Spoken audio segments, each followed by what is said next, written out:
Para pemirsa Suyanto.id, ketemu lagi di channel Anda, channel untuk berbagi pengetahuan dan belajar sepanjang hayat. Dan Anda bisa berbagi pengetahuan apa saja di sini. Kemudian bisa berdiskusi di kolom komen. Dan kali ini kita akan berbagi tentang bagaimana guru bahasa Inggris bisa mengaplikasikan, mengimplementasikan pendekatan belajar mendalam. Pendekatan belajar mendalam yang biasa disebut juga deep learning. Narasumber kita di episode ke-7 ini adalah Profesor Ali Saukah PhD. Beliau adalah Dekan Fakultas Keguruan dan Ilmu Pendidikan Universitas Muhammadiyah Kalimantan Timur, yang sebelumnya merupakan guru besar Universitas Negeri Malang. Assalamualaikum warahmatullahi wabarakatuh, Pak Ali. Waalaikumsalam warahmatullahi wabarakatuh. Gimana Pak Yanto kabarnya? Sehat-sehat? Sehat walafiat di hari ke-9. Wah, Amin. hari penuh rahmat. Amin. Ya, Pak Ali, gimana Pak Ali? Aku anu apa? Umat panjenengan, guru-guru bahasa Inggris yang ingin mengimplementasikan pendekatan mendalam dalam pembelajaran bahasa Inggris menggunakan deep learning, Pak Ali.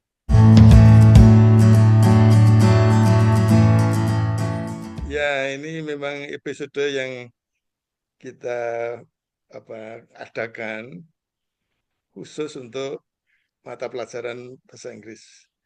Bagaimana guru-guru yang selama ini memang sudah melakukan best practice dalam kaitannya dengan mengelola mata pelajaran bahasa Inggris sekarang ini, bagaimana melihat peluang untuk memperkuat, ya, Oke, memperkuat, menambahi energi yang kemudian membuat semua orang bersemangat. Ya, ternyata best practice dari para guru bahasa Inggris selama ini ya memang bisa diperkuat lagi, masih bisa berdayakan lagi dengan melihat konsep dan bagaimana itu diimplementasikan tentang pembelajaran mendalam. Jadi izinkanlah saya kemudian kali ini share screen ya Pak Yanto. oke. Yang saya Bu.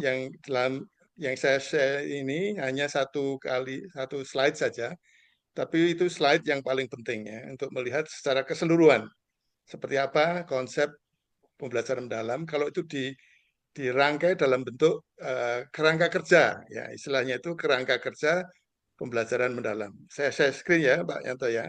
Ya, oke. Pemirsa, tunggu sebentar. Prof. Ali sedang utik-utik laptopnya supaya bisa muncul di tempat Mudah-mudahan tidak saya. gaptek ya. Oke, Nah, ini dia. sudah bisa dilihat ya. Nah, ini ini pembelajaran mendalam, tapi temanya ini adalah framework, kerangka kerja. Bagaimana kita harus bekerja ketika mengimplementasikan kurikulum, bukan, mengimplementasikan pembelajaran mendalam. Inilah skematiknya. Ya, ya. Ini kerangka kerja sebenarnya di atasnya itu kalau saya turunkan sedikit itu kerangka kerja Hmm. pembelajaran mendalam. Jadi kalau dalam kaitannya dengan mengajar bahasa Inggris, mengajar mata pelajaran bahasa Inggris, maka ini istilahnya itu kerangka kerja mengajar bahasa Inggris dengan menggunakan pembelajaran mendalam, dengan menggunakan konsep-konsep pembelajaran mendalam. Begitu Pak Yanto. Jadi, Ya, ya. jadi Jadi yang boleh saya, ya ya. silakan Pak Yanto. Ya, maksud saya, guru itu perlu memahami yang akan dijelaskan Pak Ali tadi dari warna-warni berlapis-lapis lingkaran itu keluar agak dalam sampai pada profil lulusan itu maksudnya kerangka kerja itu. Tapi itu ada syarat, ada kondisi, ada apa yang harus diperhatikan Ya, guru belajar. ya, Oke, itu yang ingin silakan saya Pak Ali. jelaskan. Jadi selama beberapa episode ini saya belum menayangkan ini. Kalau saya sekarang menayangkan ini, itu seperti melihat seperti bagaimana sistem secara keseluruhannya seperti apa.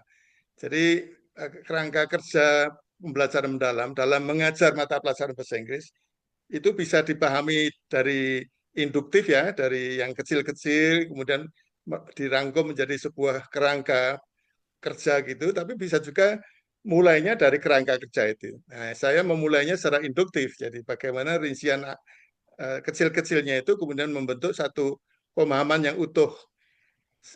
saya ingin memulai dari dalam, Pak Yanto. Jadi dari dalam Ya, itu di situ ada warna biru ya, pembelajaran mendalam. Jadi intinya itu adalah bagaimana membelajarkan para peserta didik, para murid itu dalam kompetensi yang menjadi tujuan dari mata pelajaran bahasa Inggris.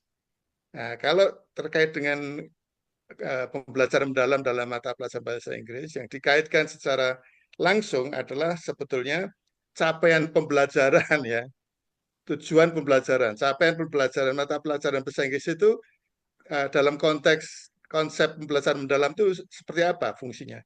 Nah, fungsinya kebetulan ini jelas salah satu dari 8 dimensi profil lulusan itu sangat langsung hubungannya, yaitu di situ dilihat ada 8 dimensi profil lulusan itu, salah satunya adalah komunikasi, persis ada di bawahnya itu.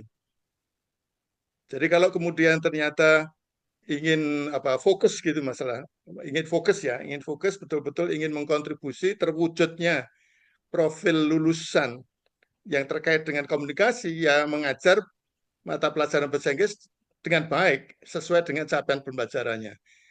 Capaian pembelajaran dalam pelajaran bahasa Inggris adalah bagaimana agar kemudian siswa dapat berkomunikasi. Ya, istilah berkomunikasi ini bisa banyak dikembangkan ya. Berkomunikasi menggunakan bahasa Inggris sebagai bahasa asing. Karena posisi bahasa Inggris di Indonesia adalah bahasa bahasa bahasa Inggris untuk komunikasi dengan orang-orang yang tidak bisa berkomunikasi selain bahasa Inggris. Jadi kalau ada pertanyaan misalnya, apakah mata pelajaran bahasa Inggris itu kaitannya dengan 8 dimensi lulusan itu? Oh, kaitannya sangat erat. Tetapi apakah kemudian yang lain dibiarkan? Enggak. Saya kembali lagi pernah mengatakan bahwa tanggung jawab pokoknya itu adalah bagaimana mengkontribusi terwujudnya profil lulusan berkomunikasi. Sedangkan yang lain-lain yang relevan dan mungkin semuanya bisa relevan karena pada dasarnya kalau pembelajaran bahasa Inggris kan selalu menggunakan teks-teks gitu ya, baik itu teks tulis, teks lisan. Nah, teks-teks itulah yang kemudian menjadi konteks. Gitu Pak Yanto, ini lapis ya, pertama dan kedua Pak Yanto. ya, ya, ya, oke. Itu adalah apa lapis-lapis pertama dan kedua ini merupakan apa profil lulusan dan juga pengalaman yang harus dicapai yang itu tadi diisi oleh Pak Ali berupa bagaimana guru bahasa Inggris bisa membuat anak-anak bisa berkomunikasi dengan orang yang tidak bisa bahasa selain bahasa Inggris. Ini kan intinya. Jadi Anda para guru bahasa Inggris memiliki metode-metode pendekatan tersendiri yang beda dengan sains, matematika dan sebagainya. Dan itu sudah Anda lakukan, tinggal mengenapi. Sehingga eh, apa effort Anda itu sangat convenient atau sangat cocok diberi kerangka kerja yang biru, putih, dan hijau, putih, biru itu. Saya kira begitu Bali ya. Ya, Ya Pak Yanto, Pak Yanto ini kalau kemudian guru bahasa Inggris itu bertanya-tanya, loh, kemudian apakah saya harus punya metode baru dalam kaitannya dengan pembelajaran mendalam? Enggak. Sekali lagi, guru yang selama ini mengajar bahasa Inggris itu bisa saja punya semacam repertoire ya, ya. kumpulan segala macam cara membelajarkan bahasa Inggris sebagai bahasa yang untuk berkomunikasi dengan orang asing ya. Orang yang tidak bukan orang asing ya, orang yang belajar yang tidak bisa berkomunikasi selain bahasa Inggris. Ya. Itu kemudian apa istilahnya itu metode-metode mengajar itu tetap saja digunakan, tetapi kemudian dibingkai, diyakini bahwa bahwa metode metode mengajar yang selama ini digunakan itu betul-betul juga menggunakan prinsip yang ada di biru itu. Hmm. Prinsip berkesadaran itu adalah mindful, prinsip bermakna itu adalah meaningful, dan prinsip menggembirakan. Ya. Tiga prinsip ini bukan langkah, tiga prinsip itu bisa saja satu tatap muka, pada satu episode pembelajaran itu bisa saja lebih banyak pada prinsip berkesadaran, bisa juga lebih banyak pada prinsip bermakna, bisa juga lebih banyak pada prinsip menggembirakan. Tapi bisa juga tiga-tiganya muncul sekalian, gitu Pak Yanto. Ya, ya yang perlu digarisbawahi Pak Ali, bahwa yang beredar di masyarakat yang sudah mengikuti pelatihan-pelatihan itu, jadi bahwa prinsip-prinsip itu termasuk pengalaman itu dianggapnya sebagai sintak. Ini bukan, jadi bukan sintak Pak Guru, Ibu Guru. Ini prinsip yang harus muncul dan sintaknya bisa. Jangan sampai Anda merasa miss. Sintak itu sintak tetap bisa digunakan. Misalkan Anda menggunakan inquiry, kolaborasi, discovery, atau apa yang digunakan genre based instruction dan sebagainya. Gitu paling ya. Genre based, ya. Hah? Genre based, ya, gitu Pak Yanto. Jadi betul sekali bahwa ini bukan sinteks. Bahkan ekstrimnya itu bisa mulai dengan menggembirakan. Jadi Ah, pada awalnya itu katakanlah menggunakan game, membuat orang senang. Tapi tentu gembira ini tidak cukup dengan itu. Gembira itu juga pada waktu menyadari bahwa ternyata mereka bisa selama ini menganggap tidak bisa berkomunikasi menggunakan bahasa Inggris. Oh, ternyata kok bisa. Itu menjadi ya, gembira.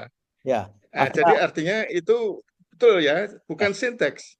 ya. Apalagi kalau kemudian yang warna kuning apa itu ada kuning kuning terang, ada kuning, ada apa warna seperti coklat itu istilahnya dalam konteks kerangka kerja ini adalah pengalaman belajar. Hmm, Pengalaman belajar ini ada memahami, ada mengaplikasi, dan ada merefleksi. Ini juga bukan sinteks. hmm. Ekstrimnya Pak Yanto, Ah, setiap kali pertemuan bisa mulai dari merefleksi Pak Yanto. Saya berpendapat begitu.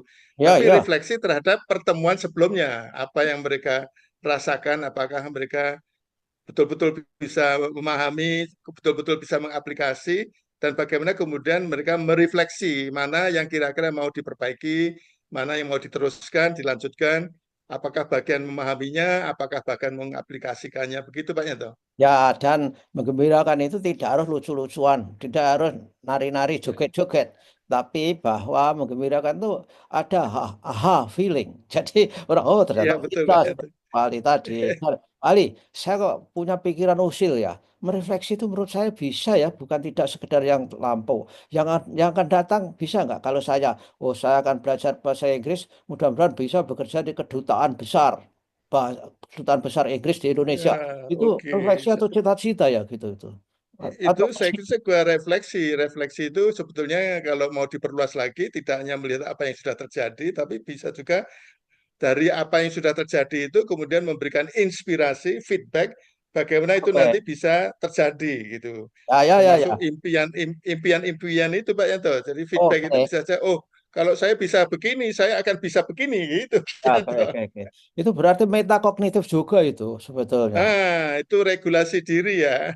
Ah, ya, luar biasa. Bisa bisa mengatur diri sendiri sehingga posisinya itu sepertinya sekarang ini kira-kira dia mampu apa ya. Kalau dia mampu apa maka dia punya cita-cita yang sesuai dengan kemampuannya. Itu saya kira termasuk bagian dari refleksi Pak Yanto. Ya oke lah.